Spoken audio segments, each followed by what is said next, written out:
Hello, Hyder here, and welcome to a new video. Oh boy, it's been a long time since I last time uploaded a video, like 2 to 3 months I think. But now I'm back, and the reason why I first quit was because I had no motivation to make videos. But now I have found a new motivation, and that's to make deck decks. And this is the first episode. I hope I could make this a ongoing series, but the deck comes from Live MTG from Instagram, or actually he made a mono black cycling deck. I saw his post on Instagram and I decided to make my own version of the deck. So definitely go follow Live MTG in Instagram. I have a link down in the description. But so he had the mono black cycling deck and I decided to test it.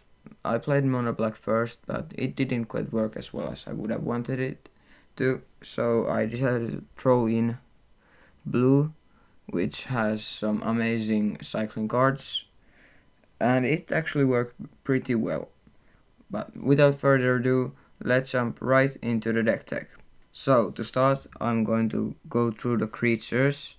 We play 5 different creatures. 4 copies of Wild Manifestation. It's 2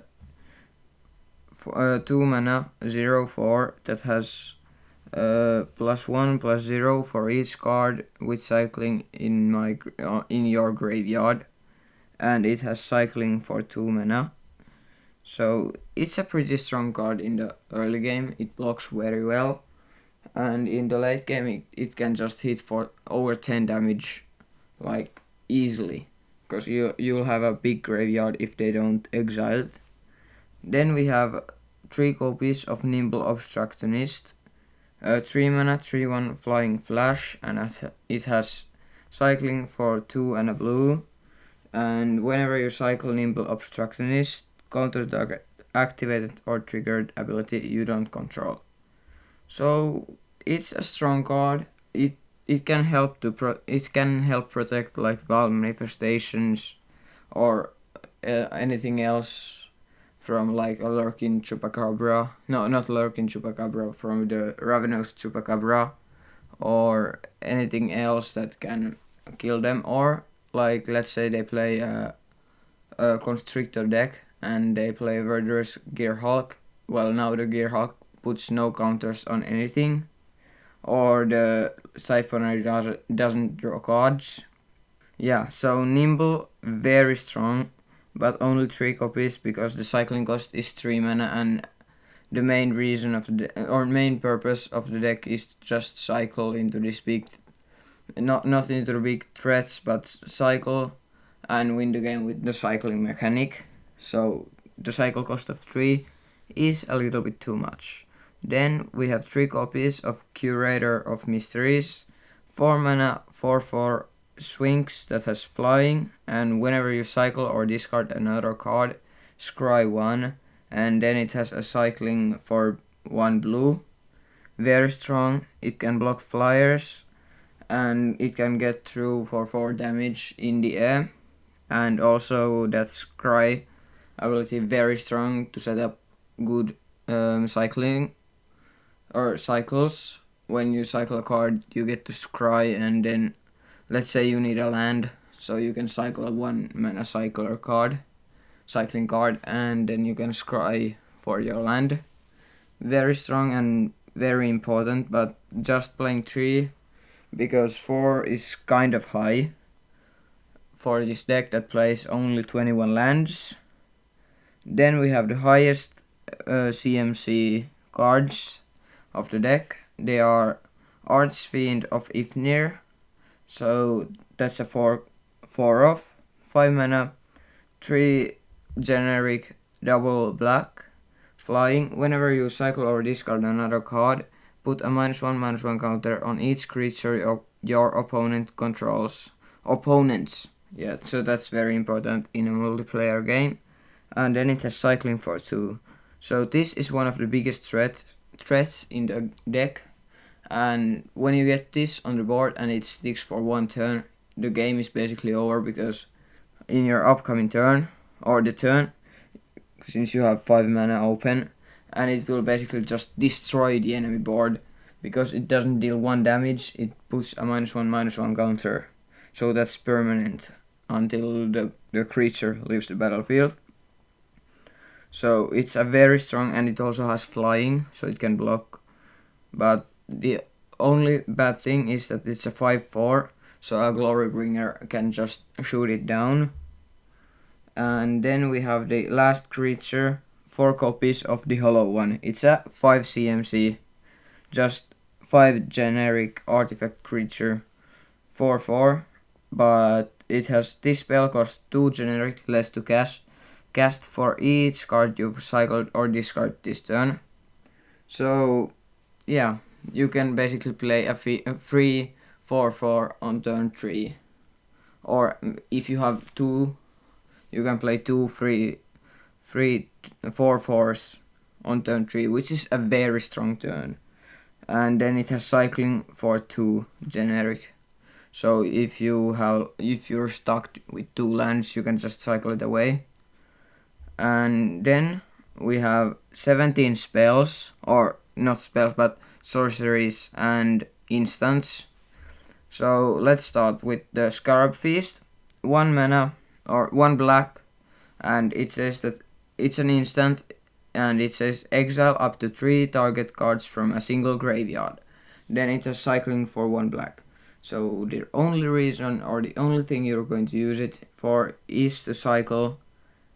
You're almost never going to use that exile up to 3 target creatures from a single graveyard. And well, it's a very, very good card because you can cycle it away on turn 1 or turn 2. And then we have 4 copies of Censor, 2 CMC, 1 blue, 1 generic, counter target spell unless its controller pays 1 generic, and it has cycling for 1 blue. So also basically only for cycling. If you can counter something very important, then yeah, you should do it. But you should just cycle it away and try to find those Archfiends of Ifnir or Hollow Ones. Then we got 2 Bontu's Last Reckoning, so that's just for the go wide strategies. It's just a good wrath. And it says destroy all creatures lands you control don't untap during your next untap step. So it costs 1 generic and double black, so that's kind of problematic. If you have like 4 mana, next turn you're going to have only 1, but that's what you got to pay for the wrath on turn 3. And then we have 2 copies of hieroglyphic illumination. So 4 CMC, 3 generic, 1 blue, draw 2 cards, or cycling for 1 blue. Also, you're going to cycle it in the early game, and the late game you're just going to draw 2 cards. Just a very good card, but just 2 because, well, the card draw is not a problem in this deck. Then we have 2 Brassicas Contempts, just to have some removal against Scarab Gods, Ronas, Hazoret, Rekindling Phoenix, and Glorybringers, and many other cards that are heavily played right now, like Lyra's. And then to finish it, 3 copies of Razaket's Rights. So it's a 5 mana sorcery, 3 generic, 2 black. Search your library for a card and put that card into your hand, then shuffle your library. And it has cycling for 1 black, so you guessed it, just to cycle. You're never going to use it to anything else. Well, very rarely. In the late game, maybe. Then let's jump to the artifacts and enchantments. So we have 1 abandoned sarcophagus. So it's a 3 generic artifact that says you may cast non-land cards with cycling from your graveyard. So basically you can cycle a card, then play the sarcophagus, and then play it after that, like a Hollow One. And or you can just cycle it, many cards in the early game. When you find a sarcophagus, just play them from your graveyard. That's very strong.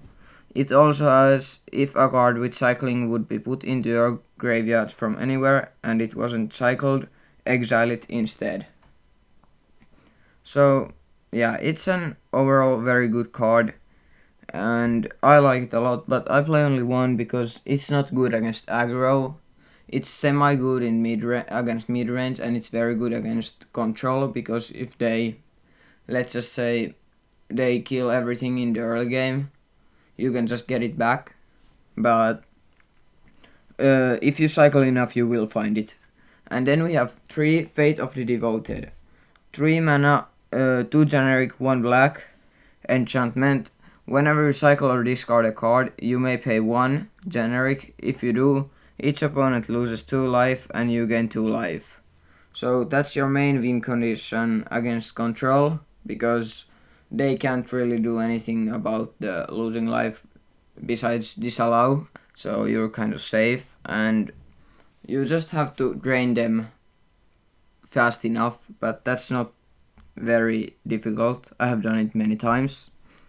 Then let's move on to the lands. So like I mentioned before, we play only 21 lands. These include 4 Deserts of the Glorified. So it's just a land and it's a desert. Desert of the Glorified enters the battlefield tapped. And then it taps for one black, and it has cycling for 1 generic and 1 black. Just basically, you can play them early game, cycle them away late game. Then we play 4 Desert of the Mindful. So it has Desert of the Mindful enters the battlefield tapped, tap for 1 blue and cycling for generic and blue. Then we play 4 Fetid Pools. So Fetid Pools enters the battlefield tapped and it taps for blue or a black, and it has cycling for 2. So you play it early game or cycle it late game. Then 4 Islands. Everybody knows what an island does. 1 Scavenger Grounds. So it taps for a generic, and then 2 generic, and tap sacrifice a desert, exile all cards from all graveyards. So against Godfather's Gift or any else graveyard strategy, just an important card. But you can cycle and find it pretty easily if you need to. And then just 4 Swamps. And that's the whole main board, 60 cards. And then let's move to the sideboard. So on the sideboard we play 2 Duress, 2 copies of Essence Scatter, 4 Moments of Craving, 2 Negates, 3 Lost Legacies, and 2 Sorcerer's Spyglasses. So Duress is against control, Essence Scatter against mid-range, Moment of Cravings are against aggro, Negates, control, Lost Legacy, approach, and Sorcerer's Spyglass is against control. So you can really see control is a difficult matchup. Also aggro is very difficult too, so you should really tweak the sideboard yourself against your local meta. So that's just the sideboard I came up with, but you should make your own depending on your local meta. And I hope you like the new deck tech videos. I hope I can make more of them. And if you have any decks you want me to take a look at, you can DM me in Twitter or Instagram. Both links are down in the description, so go check them out.